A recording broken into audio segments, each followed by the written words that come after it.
Okay, so you know how Last sometimes time you was a hear a news crash, story and it and just now like a grabs near you miss. Yeah. and you just can't shake it? Yo. That was this Delta flight near miss with a U.S. Air Force jet at Reagan National. Just Like after the a takeoff. commercial airliner full of passengers. Right. That close to a midair collision. Absolutely. I mean, it's just one of those things that just makes your stomach drop. And I think what makes this incident so significant Right. is that it's not an isolated event. You know, we're seeing a pattern of safety concerns emerging at Reagan that really warrants a closer look. Yeah. And that's what we're going to do in this deep dive. Okay. So we've gathered all the information, you know, the news reports, the official statements, trying to cut through the noise and really figure out what happened. Absolutely. We don't want to drown you in aviation jargon or anything, but we do want to pull out like the critical details and figure out the sequence of events. Right. And explore some of the underlying factors that might be contributing to this. Yeah. All without overwhelming you. Great. So let's dive in. Okay. Let's start with the near miss itself. Okay. This This involved Delta Flight 137, right? Delta Flight 137, that's correct. 137 passengers on board. Yeah. Headed to Minneapolis, St. Paul. And this near collision happened shortly after takeoff. Very soon after departure. I mean, just moments after they left the ground. Yeah, it was pretty immediate. The Delta pilots, they got this emergency alert. Yeah. You know, signaling another aircraft was way too close for comfort. Extremely close proximity. Can you imagine being in that cockpit, getting that alert? Yeah, just that sudden surge of adrenaline, knowing something's not right. Yeah, heart probably skipping a beat. Absolutely. And what was this other aircraft? It was a T-38 military jet. A Air T-38. Force. Now, for those who aren't aviation enthusiasts, Right. these are high-performance training aircraft. They are. Incredibly fast. Yeah. And we know from Flight Radar 24 data that this particular T-38 was going over 350 miles per hour. Exceeding 350 miles per hour. Yes. 350 miles an hour. Yeah, think about that speed. That's so fast. It's incredible. And what's really striking and I think unsettling is where this near If miss it happened. would happen, Where it happened is really key. Yeah, just south of the airport. Right. And this is really close to where that tragic collision happened in January. Very close proximity to the January incident. The American Airlines jet and the Army helicopter. You know, that's what makes this so concerning. I know, almost the same spot. Almost the exact same area. It just gives you chills. It does. And it wasn't just a single military jet either, right? No, it wasn't. This was part of a formation of 4. A formation of 4 T-38s. Participating in a flyover at Arlington National Cemetery. A flyover at Arlington. You know, a respectful tribute. Of course, a solemn occasion. But it does make you think about, you know, the coordination of having military aircraft in such close proximity to commercial air traffic. Absolutely raises questions about airspace management. In that busy airspace. Yeah, definitely. Thankfully, we have some audio from liveatc.net. Oh, that's great. That gives us a glimpse into what happened right after this near miss. Little snapshot of the aftermath. Yeah, you can hear the Delta pilot asking air traffic control What? about an aircraft 500 feet below them. 500 feet below. 500 it's feet. very close. That's incredibly close. I know, and the controller just confirms it like very matter-of-factly. Just a straightforward confirmation. It's just chilling to hear. It really highlights the seriousness of the situation. Yeah, just how close these two planes came to disaster. It's a stark reminder of the potential Why consequences. are these happening? 500 feet, when you're talking Comment your about those thoughts. speeds, Yeah. that's a razor-thin margin. It's a fraction of a second. So what was the official response to all of this? Well, the FAA, they put out a statement Okay. confirming that there's an active investigation, and they also mentioned that air traffic controllers, Okay. they did issue corrective instructions to both aircraft. Okay, so what kind of corrective instructions are we talking about? Well, typically it would involve directing one or both of the aircraft to change altitude Okay. or heading to increase separation, Okay, makes sense. you know, just to create more distance between them. Right, more of a buffer. Exactly. So Delta Airlines, they also released a statement They did. basically emphasizing their commitment to safety Yeah, reaffirming their safety protocols, and saying that they're cooperating safety. fully with the investigation. full cooperation with the authorities. You know, I guess those are pretty typical initial responses in these situations. Yeah, standard procedure. But, you know, when you hear about something this close, Right. especially after what happened in January, Uh-huh.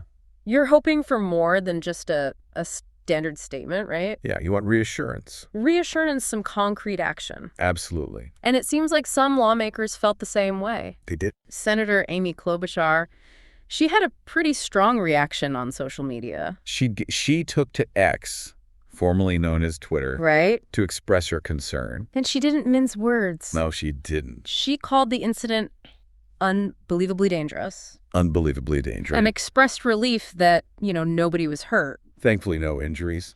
But importantly, she also said she's going to contact the Department of Defense. That's a significant step. I know, to get some answers about, why these military aircraft were so close to commercial flights. Yeah, why were they operating in such close proximity? I mean, that's a pretty high level of engagement. It is. For a senator to get involved like that. It shows how seriously she's taking this. It really underscores how serious this whole situation is. Absolutely. And this isn't just an isolated incident. No, it's not. Right. We talked about the January collision. Right. But there was also that NTSB report. The NTSB report is crucial here. That highlighted this pattern of safety issues at Reagan. Yeah, that report really shines a light on some systemic problems. And that report covered a pretty long time frame, right? It did. It looked at incidents between October 2021 and December 2024. So that's like a 3-year span. Yeah, a significant period. And in that time, there were over 15,000 alerts triggered by nearby helicopters. 15,000 alerts just from helicopters. 15,000. It's a staggering number. It's mind-boggling. And what's even more concerning is that there were 85 instances 85. where 2 aircraft got way too close for comfort. Like, how close are we talking? Less than 1,500 feet horizontally. Okay. And 200 feet vertically. 200 feet vertically. That's like the height of a 20-story building. That's way too close. It's incredibly dangerous. And these weren't just, small planes either. No, these were commercial aircraft carrying passengers. I mean, that's just terrifying. It's a stark reminder of how vulnerable we are in the air. And it just makes you wonder what's contributing to this. What are the root causes here? Like, why are these things happening? Right, what are the systemic issues? And the January collision, of course, that's still fresh in everyone's minds. That tragedy really brought scrutiny to air These traffic types of control at incidents, Reagan. it's happening 67 lives lost. A devastating event. And the investigation into that incident uncovered some troubling details. It did. About air traffic controller staffing at the time. Staffing is a critical component of safety. Right. So it turned out that a single controller, just one controller, was managing both helicopter and airplane traffic. Of helicopters and planes. And usually that's a job that's split between 2 controllers, right? Yes, especially during busy periods. Right. So you've got one person trying to do the job of 2. It's a lot for one person to handle. Especially at a busy airport like Reagan. Absolutely. And it gets worse. It does. A supervisor actually made the decision. A conscious decision. To combine those roles. Have one controller handle both types of traffic. Earlier than they normally would. They deviated from standard procedure. And then one of the controllers was allowed to leave early. They were permitted to depart before their shift is over. So you've got less coverage than usual. Reduced staffing. At a time when air traffic was probably pretty heavy. Likely a busy time of day. I mean, that just doesn't sound safe. It raises serious concerns about safety protocols. And an internal FAA report actually acknowledged that this staffing decision was unusual. The report specifically stated that the decision was not normal. Not normal for the time of day. Right. And the volume of traffic. I mean, it's right there in their own words. Their own internal report acknowledging the irregularity. And on top of that, Reagan has been dealing with a shortage of fully certified air traffic controllers. Unknown staffing shortage. As of September 2023, they only had 19 fully qualified controllers. 19 out of a target of 30. 19 versus 30. A significant deficit. I mean, it's hard not to connect the dots here, right? It's a concerning pattern. Fewer experienced controllers. Right. Potentially leading to increased workloads. More pressure on the controllers who are there. And a higher risk of mistakes happening. The potential for human error increases. And then to make matters even worse. There's another layer to this. There was that report of a physical altercation. A physical fight. Between air traffic controllers in the tower. In the control tower itself. I mean, it's just crazy. It's a disturbing incident. It's not what you want to hear happening in a place where people are supposed to be laser focused. Where clear communication is paramount. Right. Lives are at stake. Absolutely. And this wasn't just like a minor disagreement. No. It was a full-blown physical altercation. The DailyMail.com report talked about a chaotic scene. Chaos in the control tower. And even mentioned blood on a console. Blood on the equipment. I mean, that's just wild. It's a shocking detail. And a source suggested that people are cracking under pressure. Cracking under the immense stress.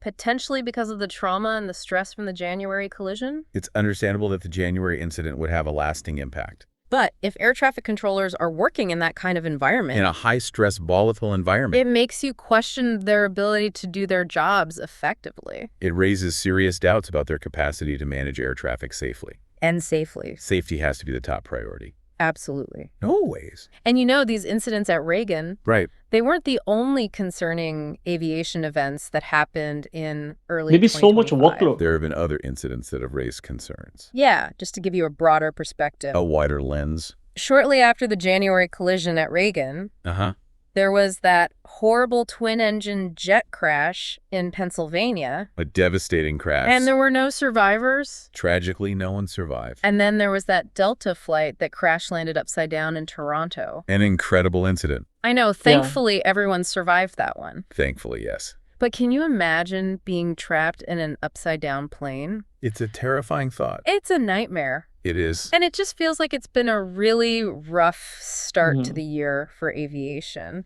It has been a turbulent period. A lot of scary headlines. A lot of incidents that have shaken public confidence. And even though these other incidents might have different causes... Right. Each incident will have its own unique set of factors. It's still unsettling to see so many alarming events happening. It creates a sense of unease. In such a short time frame. It does. It makes you think twice about getting on a plane.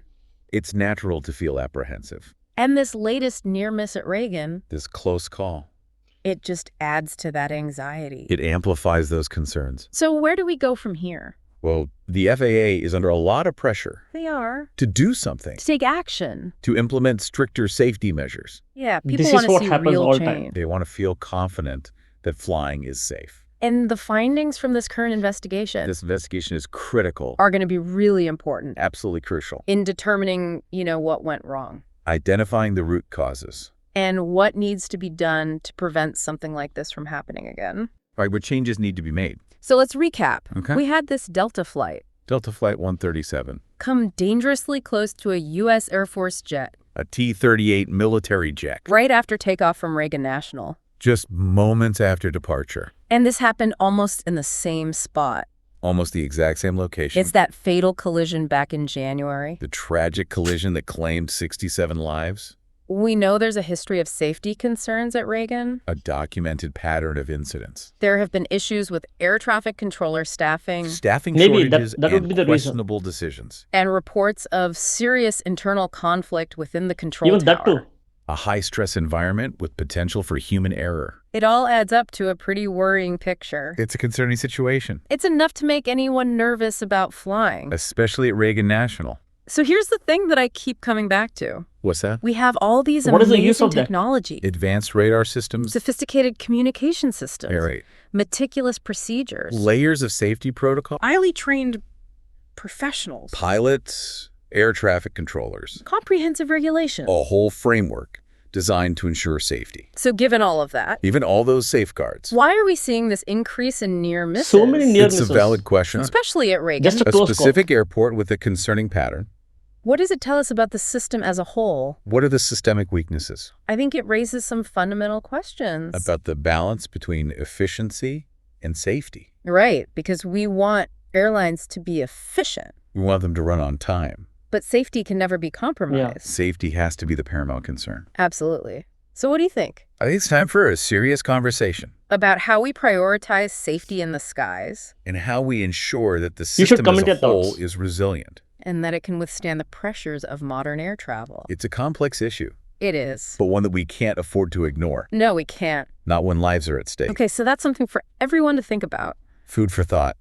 As you're booking your next flight, as you're heading to the airport, just remember that safety should always be the top priority. Always. And don't be afraid to ask questions. Ask questions about safety protocol. About staffing levels. About anything that concerns you. It's your right as a passenger. Absolutely. To feel safe and informed. Knowledge is power. Okay, well, on that note, Yeah. thanks for joining us for this deep dive. It's been a pleasure. And we'll see you next time. Until then, stay safe. Safe travels, everyone. Thanks. Safe travels.